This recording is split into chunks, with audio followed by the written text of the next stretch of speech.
కీర్తనల గ్రంథము 28వ అధ్యాయము. యెహోవా, నేను నీకు మొర్రపెట్టుచున్నాను.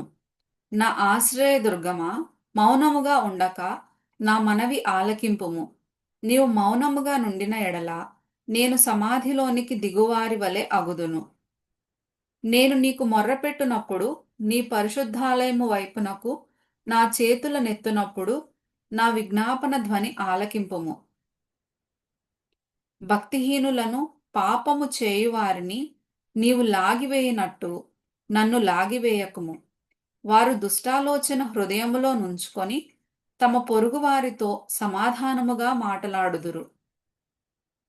వారి క్రియలను బట్టి, వారి దుష్ట క్రియలను బట్టి వారికి ప్రతీకారము చేయుము.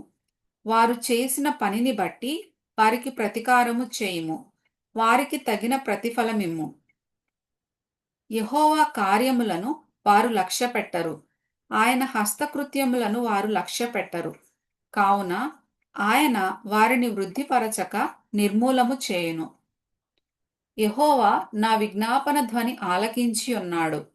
ఆయనకు స్తోత్రము కలుగును గాక. యెహోవా నా ఆశ్రయము, నా కేడెము. నా హృదయము ఆయన యందు నమ్మికయుంచెను గనుక నాకు సహాయము కలిగెను. కావున నా హృదయము ప్రహర్షించుచున్నది. కీర్తనలతో నేను ఆయనను స్తుతించుచున్నాను. యెహోవా తన జనులకు ఆశ్రయము, ఆయన తన అభిషిక్తునికి రక్షణ దుర్గము. నీ జనులను రక్షింపుము, నీ స్వాస్థ్యమును ఆశీర్వదింపుము. వారికి కాపరివై నిత్యము వారిని ఉద్ధరింపుము.